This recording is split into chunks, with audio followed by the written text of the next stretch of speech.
ಎಲ್ರಿಗೂ ನಮಸ್ಕಾರ. Study studio ಅಕಾಡೆಮಿಗೆ ಸ್ವಾಗತ. ಸೊ ಇವತ್ತಿನ ಕ್ಲಾಸಲ್ಲಿ ಬಂದ್ಬಿಟ್ಟು ನಾವು ಲರ್ನಿಂಗ್ ಡಿಸೇಬಿಲಿಟೀಸ್ ಬಗ್ಗೆ ತಿಳ್ಕೊಳ್ತಾ ಹೋಗೋಣ. ಸೊ ಕಲಿಕಾ ನ್ಯೂನ್ಯತೆಗಳು. ಸೊ ಇದ್ರ ಮೇಲೆಗಡೆ ಕೂಡ ನಿಮಗೆ 3 ಮಾರ್ಕ್ಸ್ ಅಥವಾ 2 ಮಾರ್ಕ್ಸು ಖಂಡಿತ ಬಂದೇ ಬರುತ್ತೆ. ನಾವು ಇದನ್ನು ಲರ್ನಿಂಗ್ ಡಿಸೇಬಿಲಿಟೀಸ್ ಅಂತ ಕರಿತಾ ಹೋಗ್ತೀವಿ. ಈ ಲರ್ನಿಂಗ್ ಡಿಸೇಬಿಲಿಟೀಸಲ್ಲಿ ಯಾವ್ಯಾವ ಥರ ಇದೆ, ಯಾವ ರೀತಿಯಾಗಿ ನಾವು ಬೋಧನಾ ಕ್ರಮವನ್ನು ಅಳವಡಿಸ್ಕೊಳ್ಬೇಕು ಅಂತ ಎಲ್ಲ ನಾನು ಈ ವಿಡಿಯೋದಲ್ಲಿ ಪೂರ್ತಿ ತಿಳಿಸ್ಕೊಡ್ತಾ ಹೋಗ್ತೀನಿ. ಸ್ಕಿಪ್ ಮಾಡಲಿಲ್ದಿರ ಕೊನೆವರೆಗೂ ವಿಡಿಯೋನ ನೋಡ್ತಾ ಹೋಗಿ. ಸೊ ಯಾವ್ಯಾವ ರೀತಿಯಾಗಿ ಕಲಿಕಾ ನ್ಯೂನತೆಗಳಿದೆ ಅಂದರೆ ಡಿಸ್ಲೆಕ್ಸಿಯಾ, ಡಿಸ್ಗ್ರಾಫಿಯಾ ಮತ್ತು ಡಿಸ್ಕ್ಯಾಲ್ಕುಲಿಯಾ ಅನ್ನುವಂಥದ್ದು ಇದೆ. ಸೊ ನೋಡೋಣ ಏನೇನಿದೆ ಅಂತ. ಸೊ ಡಿಸ್ಲೆಕ್ಸಿಯಾ ಅಂದರೆ so which is nothing but ಓದುವ ಸವಾಲು. ಸೊ ರೀಡಿಂಗ್ ಕೆಪಾಸಿಟಿ ಏನಿರುತ್ತೋ ಅದರಲ್ಲಿ ಅವರು ರೀಡಿಂಗಲ್ಲಿ ತುಂಬ ಕಷ್ಟಪಡ್ತಾ ಇರ್ತಾರೆ ಮಕ್ಕಳು. ಅದೇ ಗ್ರಾಫಿಯಾ ಇಸ್ ನಥಿಂಗ್ ಬಟ್ ರೈಟಿಂಗ್ ಅಂತ ಅರ್ಥ. ಸೊ ಅಂದರೆ ತೊಂದರೆ ಅನುಭವಿಸೋದು ಅಂತ. ಸೊ ಬರೆಯುವಂತಹ ಸವಾಲು, ಪ್ರಾಪರಾಗಿ ಬರೆಯೋಕ್ಕಾಗಲಿಲ್ದಿರುವಂಥದ್ದು, ಅಕ್ಷರಗಳು ಕನ್ಫ್ಯೂಸ್ ಆಗುವಂಥದ್ದು ಡಿಸ್ಗ್ರಾಫಿಯಾ ಆಗಿರುತ್ತೆ.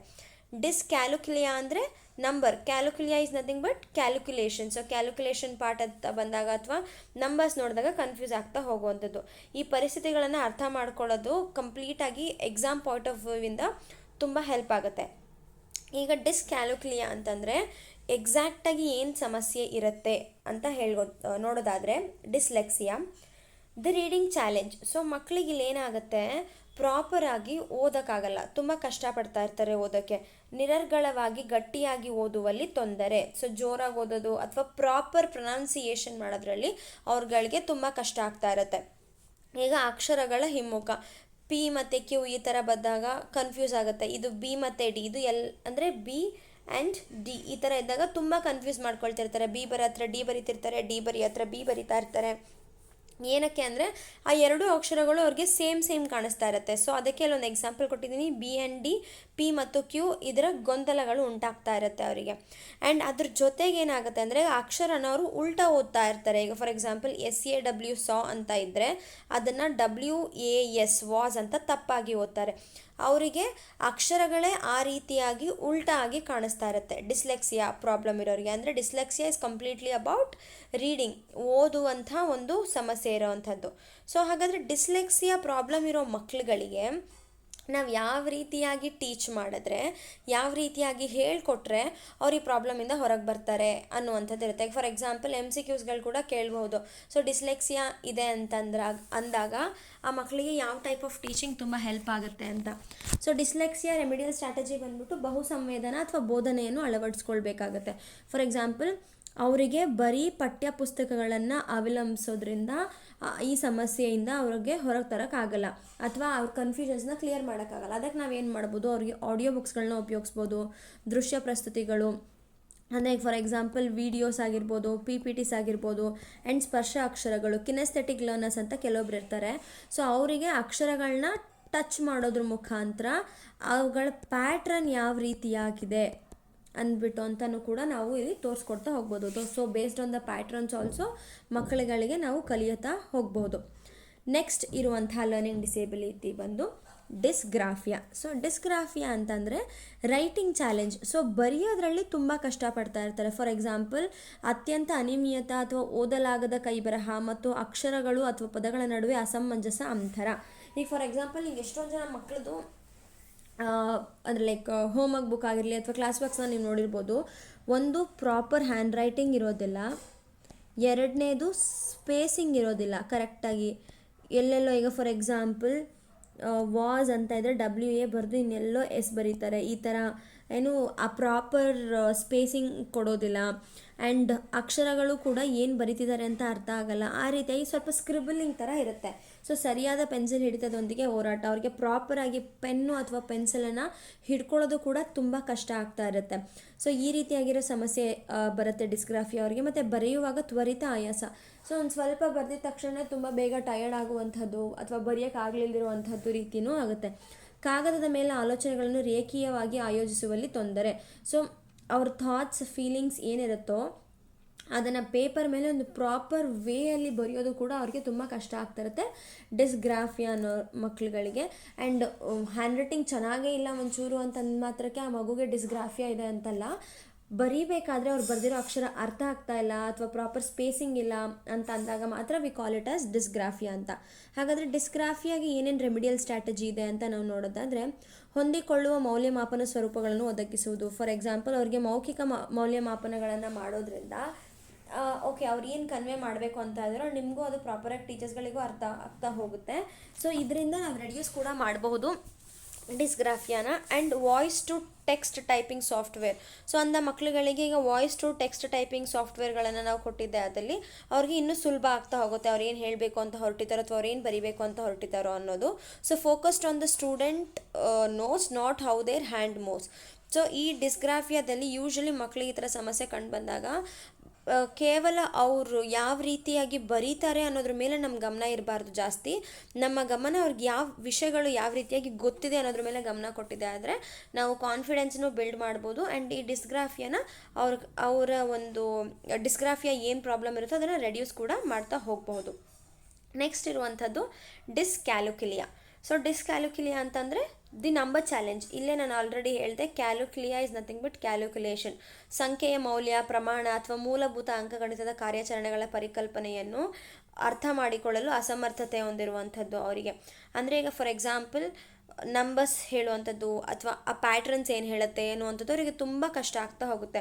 ಸೂತ್ರದಲ್ಲಿನ ಹಂತಗಳಂತಹ ಅನುಕ್ರಮಗಳನ್ನು ನೆನ್ಪಿಟ್ಕೊಳ್ಳೋದು. ಈಗ ಫಾರ್ ಎಕ್ಸಾಂಪಲ್ ನಾರ್ಮಲ್ ಬೇಸಿಕ್ ಫಾರ್ಮ್ನ ನೆನ್ಪಿಟ್ಕೊಳ್ಳೋಂಥದ್ದಾಗಿರ್ಬೋದು ಅಥವಾ ಅನಲಾಗ್ ಗಡಿಯಾರ. ಈಗ ನೀವು ಅಬ್ಸರ್ವ್ ಮಾಡ್ಬೋದು, ಎಷ್ಟೋ ಮಕ್ಕಳುಗಳು 9ನೇ ಕ್ಲಾಸ್ 10ನೇ ಕ್ಲಾಸ್ ಆದರೂ ಸಮೇತ ಅವ್ರಿಗೆ ಅನಲಾಗ್ ಗಡಿಯಾರ ಓದಬೇಕು ಅಥವಾ ಹೇಳಬೇಕು ಅಂದಾಗ ನೋಡಿದ ತಕ್ಷಣ ಪಟ್ಟ ಅಂತ ಹೇಳಲ್ಲ. They will take at least 5 to 10 seconds of time, ಆಮೇಲೆ ಟೈಮ್ ಎಷ್ಟು ಅಂತ ಹೇಳ್ತಾ ಹೋಗ್ತಾರೆ.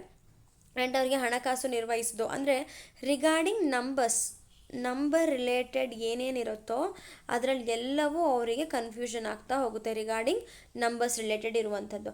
ಹಾಗಾದರೆ ಈ ಡಿಸ್ಕ್ಯಾಲ್ಕುಲಿಯಾ ಇರುವಂತಹ ಮಕ್ಕಳುಗಳಿಗೆ ಯಾವ ರೀತಿಯಾಗಿ ನಾವು ಟೀಚ್ ಮಾಡ್ತಾ ಹೋದರೆ ಅವ್ರಿಗೆ ಈ ಒಂದು ರೆಮಿಡಿಯಲ್ ಸ್ಟ್ರಾಟಜಿ ವರ್ಕ್ ಆಗುತ್ತೆ ಅಂದರೆ, ಫಾರ್ ಎಕ್ಸಾಂಪಲ್ ಅಬ್ಯಾಕಸನ್ನು ನೋಡಿರ್ಬೋದು, ಮಣಿಗಳನ್ನ ಕೊಡೋದ್ರ ಮುಖಾಂತರ, ಬೀಚ್ಗಳನ್ನ ಕೊಡೋದ್ರ ಮುಖಾಂತರ ಅಥವಾ ಬ್ಲಾಕ್ಸ್ಗಳನ್ನು ಎಣಿಸೋದ್ರ ಮುಖಾಂತರ 5+3 = 8 ಅನ್ನೋದನ್ನು ನಾವು ಥ್ರೂ ದಿಸ್ ಅಂದರೆ ಕಿನೆಸ್ಥೆಟಿಕ್ ಅವ್ರ ಕೈಗೇನೆ ಕೊಟ್ಟು ಕಲಿಸೋ ಮುಖಾಂತರ ಕೂಡ ನಾವು ಈ ಡಿಸ್ಕ್ಯಾಲ್ಕುಲಿಯಾ ಅನ್ನೋ ಒಂದು ಸಮಸ್ಯೆನ ಅವರಿಂದ ಕಡಿಮೆ ಮಾಡಬಹುದಾಗುತ್ತೆ.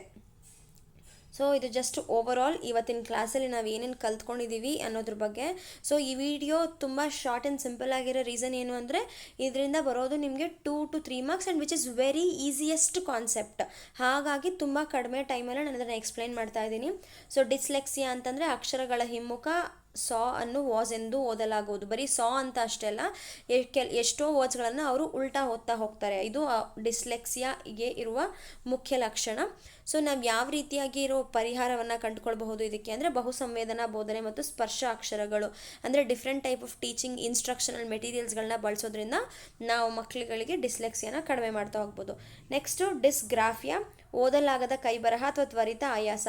ಸೊ ಅವ್ರು ಏನು ಬರೆದಿರ್ತಾರೋ ಆ ಹ್ಯಾಂಡ್ ರೈಟಿಂಗ್ನ ನಮಗೆ ಓದೋಕ್ಕಾಗಲ್ಲ ಪ್ರಾಪರಾಗಿ, ಅಂದರೆ ಅವ್ರಿಗೆ ಬರಿತಾ ಬೇಗ ಟಯರ್ಡ್ ಆಗುವಂಥದ್ದು. ಸೊ ಇಂಥ ಮಕ್ಕಳಿಗೆ ಯಾವ ರೀತಿಯಾಗಿರೋ ಪರಿಹಾರ ನಾವು ಕಂಡುಕೊಂಡ್ರೆ ತುಂಬ ಉತ್ತಮವಾಗಿರುತ್ತೆ ಅಂದರೆ ಮೌಖಿಕ ಮೌಲ್ಯಮಾಪನ, ಈಗ ಓರಲ್ ಅಂತ ಏನು ಹೇಳ್ತೀವೋ ಅದು, ಅಥವಾ voice to text software. So ಸಿಸ್ಟಮ್ಸ್ನ ಕೊಟ್ಟು ಅಥವಾ ಇನ್ನೊಂದು ಸಾಫ್ಟ್ವೇರನ್ನು ಅಳವಡಿಸಿ ಅವ್ರು ಏನು ಹೇಳ್ತಾರೋ ಅದು ಟೆಕ್ಸ್ಟ್ ಆಗಿ ಕನ್ವರ್ಟ್ ಆಗುವಂಥ ಮೌಲ್ಯಮಾಪನವನ್ನು ಬಳಸೋದ್ರಿಂದ ಇನ್ನೂ ತುಂಬ ಉತ್ತಮ ಆಗುತ್ತೆ. ನೆಕ್ಸ್ಟು ಡಿಸ್ಕ್ಯಾಲ್ಕುಲಿಯಾ.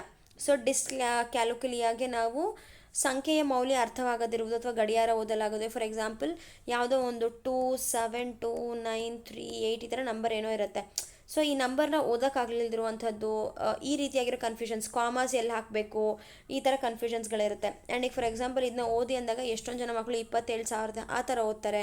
ಸೊ ಈ ಕನ್ಫ್ಯೂಷನ್ಸ್ ಇರುತ್ತೆ ಏನು ಡಿಸ್ಕ್ಯಾಲ್ಕುಲಿಯಾ ಮಕ್ಕಳುಗಳಿಗೆ. ಸೊ ಯಾವ ರೀತಿಯಾಗಿರುವಂಥದ್ದನ್ನು ನಾವು ಉತ್ತಮ ಪರಿಹಾರ ಅಂತ ಹೇಳ್ಬೋದು ಅಂತಂದರೆ ಕಾಂಕ್ರೀಟ್ ಮ್ಯಾನಿಪುಲೇಟಿವ್ ಅಬ್ಯಾಕಸ್ಗಳು. ಸೊ ಅಬ್ಯಾಕಸ್ಗಳಾಗಿರ್ಬೋದು ಅಥವಾ ಬೀಟ್ಸ್ಗಳನ್ನ ಕೊಟ್ಟು ನಂಬರ್ ಕೌಂಟಿಂಗ್ಸ್ ಮಾಡುವಂಥದ್ದಾಗಿರ್ಬೋದು. So different shapes or different ಬೀಟ್ಸ್ನ ಕೊಡೋದ್ರಿಂದ ಸೊ ದಟ್ ಅವರಿಗೆ ಒಂದು ವೇರಿಯೇಷನ್ಸ್ಗಳು ಗೊತ್ತಾಗುತ್ತೆ, ಡಿಫ್ರೆನ್ಸ್ಗಳು ಗೊತ್ತಾಗ್ತಾ ಹೋಗುತ್ತೆ ಈ ಡಿಸ್ಕ್ಯಾಲ್ಕುಲಿಯಾ ಆ್ಯಂಡ್ ಡಿಸ್ಗ್ರಾಫಿಯಾದಲ್ಲಿ.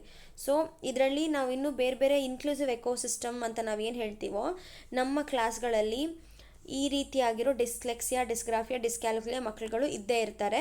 ಅದರದ್ದು ಏನು ಹೇಳ್ತಾರೆ, ಇಂಟೆನ್ಸಿಟಿ ಕಡಿಮೆನೂ ಇರಬಹುದು, ಜಾಸ್ತಿನೂ ಇರಬಹುದು. ಸೊ ಇದರಲ್ಲಿ ನಾವು ಪೀರ್ ಬಡ್ಡಿ ವ್ಯವಸ್ಥೆಯನ್ನು ಅಳವಡಿಸಬಹುದು. ಅಂದರೆ for example peer buddy in the sense friends ಜೊತೆಗಿರುವಂಥದ್ದು. ಪಿಯರ್ ಬಡ್ಡಿ ಅಂತ ಕರಿತೀವಿ ನಾವು. For example peer friend. So ಆತಂಕವನ್ನು ಕಡಿಮೆ ಮಾಡಬೇಕು ಫಸ್ಟು ನಾವು ಅವರಲ್ಲಿ. ಆ್ಯಂಡ್ ನನಗೆ ಬರಲ್ಲ ಓದೋಕ್ಕೆ, ನನ್ನ ಹ್ಯಾಂಡ್ರೈಟಿಂಗ್ ಚೆನ್ನಾಗಿಲ್ಲ ಅನ್ನೋ ಒಂದು ಭಯ ಏನಿರುತ್ತೆ ಅದನ್ನು ಕಡಿಮೆ ಮಾಡಬೇಕು. ಆ್ಯಂಡ್ ಅವ್ರಿಗೆ ಒಂದು ಇನ್ಫೀರಿಯಾರಿಟಿ ಕಾಂಪ್ಲೆಕ್ಸ್ ಇರುತ್ತೆ, ಆ ಕಾಂಪ್ಲೆಕ್ಸ್ನ ಕಡಿಮೆ ಮಾಡಬೇಕು. ದೆನ್ ಕಲಿಕೆಯ ಸಾಮಾಜಿಕ ಸನ್ನಿವೇಶನ ನೈಸರ್ಗಿಕವಾಗಿ ಹೆಚ್ಚಿಸಬೇಕು. ಸೊ ಅವ್ರದ್ದೊಂದು ಸೋಷಿಯಲ್ ಇಂಟರ್ಯಾಕ್ಷನ್ ಏನಿರುತ್ತೋ ಅದನ್ನ ತುಂಬ ನ್ಯಾಚುರಲಿಸ್ಟಿಕ್ ಆಗಿ ಇನ್ಕ್ರೀಸ್ ಮಾಡ್ತಾ ಹೋಗಬೇಕು, ರಾದರ್ ದ್ಯಾನ್ ಒಂದೇ ಸತಿ ಇನ್ಕ್ರೀಸ್ ಮಾಡೋದ್ರ ಮುಖಾಂತರ. ಸೊ ಆಂಗ್ಸೈಟಿ ಮತ್ತು ಈ ಸ್ಟಿಗ್ಮಾ ಅನ್ನುವಂಥದ್ದು ಏನಿರುತ್ತೋ ಅದನ್ನು ನಾವು ನಾರ್ಮಲೈಸ್ ಮಾಡ್ತಾ ಹೋಗಬೇಕು ಮಕ್ಕಳುಗಳಿಗೆ. ಆಗ ಮಾತ್ರ ಅವ್ರಿಗೆ ತುಂಬ ಕಂಫರ್ಟಬಲ್ ಆಗಿ ಆರಾಮಾಗಿ ಕಲಿಯೋಕ್ಕೆ ಆಗ್ತಾ ಹೋಗುತ್ತೆ. ಸೊ ಇವತ್ತಿನ ಸೆಷನಲ್ಲಿ 3 ಮೇನ್ ಲರ್ನಿಂಗ್ ಡಿಸೇಬಿಲಿಟೀಸ್ ಬಗ್ಗೆ we have learned. So learning ಡಿಸೇಬಿಲಿಟೀಸನ್ನು ಕಲ್ತ್ಕೊಂಡಿದ್ದೀವಿ. So dyslexia, dyscalculia and dysgraphia, and ಅದಕ್ಕೆ ಬೇಕಾಗಿರುವಂತಹ ರೆಮಿಡಿಯಲ್ ಸ್ಟ್ರಾಟಜಿಯನ್ನು ಕೂಡ ನಾವು ನೋಡಿದ್ದೀವಿ. ಸೊ ಇದರ ಜೊತೆಗೆ ಈಗ ಆಲ್ರೆಡಿ CTET ಮಾಸ್ಟರ್ ಕ್ಲಾಸ್ ಶುರುವಾಗಿದೆ ಅಂತ ನಾನು ಹೇಳಿದ್ದೀನಿ. ಸೊ ಆಲ್ರೆಡಿ 3 ಕ್ಲಾಸಸ್ ಕಂಪ್ಲೀಟ್ ಆಗಿದೆ. ಇನ್ನು ಯಾರ್ಯಾರು ಚಾನಲ್ನ ಸಬ್ಸ್ಕ್ರೈಬ್ ಮಾಡಿಲ್ವೋ ಚಾನಲ್ನ ಸಬ್ಸ್ಕ್ರೈಬ್ ಮಾಡ್ಕೊಳ್ಳಿ. ಸೊ ನೆಕ್ಸ್ಟ್ ಸೆಷನಲ್ಲಿ ನಿಮಗೆ CTET ಪ್ರೀವಿಯಸ್ ಇಯರ್ ಕ್ವೆಶನ್ ಪೇಪರನ್ನು ನಾವು ಸಾಲ್ವ್ ಮಾಡ್ತಾ ಹೋಗ್ತೀವಿ. ಸೊ CDP ಬೇಸ್ಡ್ ಏನಿದೆಯೋ CDP ಕ್ವೆಶನ್ ಪೇಪರನ್ನು ಸಾಲ್ವ್ ಮಾಡ್ತೀವಿ. ಸೊ ಕಂಪ್ಲೀಟ್ 30 ಮಾರ್ಕ್ಸ್ ನಿಮ್ಮ ಕೈಯಲ್ಲಿ ಇರುತ್ತೆ CDPಯನ್ನು ನೀವು ಓದಿದೆ ಆದರೆ, because CDP is the easiest concept ever. So CDPಯಲ್ಲಿ 30 ಮಾರ್ಕ್ಸಲ್ಲಿ ನೀವು ಆರಾಮಾಗಿ 25 ಮಾರ್ಕ್ಸ್ವರೆಗೂ ನೀವು ಸ್ಕೋರ್ ಮಾಡ್ತಾ ಹೋಗ್ಬೋದು. ಸೊ ಏನು ನೀವು ಜಾಸ್ತಿ ಮಾಡಬೇಕಾಗಿಲ್ಲ, ನಮ್ಮ ಚಾನಲಲ್ಲಿ ಬರುವಂತಹ ಎಲ್ಲ ಕಂಟೆಂಟ್ಸ್ಗಳ ವೀಡಿಯೋಗಳನ್ನು ನೋಡ್ತಾ ಹೋಗಿ. ಆ್ಯಂಡ್ ಅದ್ರ ಲಾಸ್ಟಲ್ಲಿ ಕೂಡ ಟಾಪ್ 5 ಕ್ವೆಶನ್ಸನ್ನು ನಾವು ಸಾಲ್ವ್ ಮಾಡಿರ್ತೀವಿ. ಆ ಕ್ವೆಶನ್ಸನ್ನು ಅನಲೈಸ್ ಮಾಡ್ತಾ ಹೋದರೆ ಸಾಕು. ಆ್ಯಂಡ್ ಲಾಸ್ಟಲ್ಲಿ ಕೂಡ ನಾವು CTET ರಿಲೇಟೆಡ್ ಆಗಿರುವಂತಹ ಪ್ರೀವಿಯಸ್ ಇಯರ್ ಕ್ವೆಶನ್ ಪೇಪರನ್ನು ಕೂಡ ಸಾಲ್ವ್ ಮಾಡ್ತೀವಿ. ಸೊ ಪ್ರೀವಿಯಸ್ ಇಯರ್ ಕ್ವೆಶನ್ ಪೇಪರ್ಸ್ನ ಎಷ್ಟು ಸಾಲ್ವ್ ಮಾಡ್ತೀರೋ ಅಷ್ಟು ನಿಮಗೆ ಕಂಟೆಂಟ್ಸ್ಗಳು ಗೊತ್ತಾಗ್ತಾ ಹೋಗುತ್ತೆ. ಟೈಮ್ ಇಲ್ಲ ನಮ್ಮ ಹತ್ರ ಪ್ರತಿಯೊಂದು ಕಂಟೆಂಟು ಓದೋಕ್ಕಾಗಲ್ಲ ಅನ್ನೋರಿಗೆ there are like 20 minutes are 10 minutes simple ವೀಡಿಯೋಸ್ಗಳಿದೆ.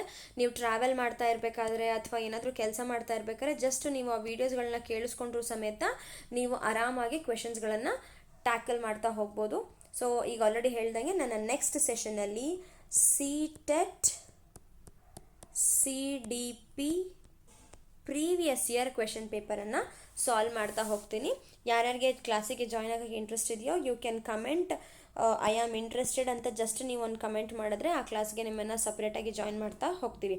So ಈ ವಿಡಿಯೋ ಯಾರ್ಯಾರಿಗೆಲ್ಲ ಯೂಸ್ಫುಲ್ ಇದೆಯೋ ಅವರಿಗೆ ಈ ವಿಡಿಯೋನ ಶೇರ್ ಮಾಡಿ. ಆ್ಯಂಡ್ ಇವತ್ತಿನ ವಿಡಿಯೋ ನಿಮಗೆ ಇಷ್ಟ ಆಗಿದ್ರೆ ಲೈಕ್ ಮಾಡಿ, ಶೇರ್ ಮಾಡಿ, ಹಾಗೆ ಸಬ್ಸ್ಕ್ರೈಬ್ ಮಾಡಿ. Thank you.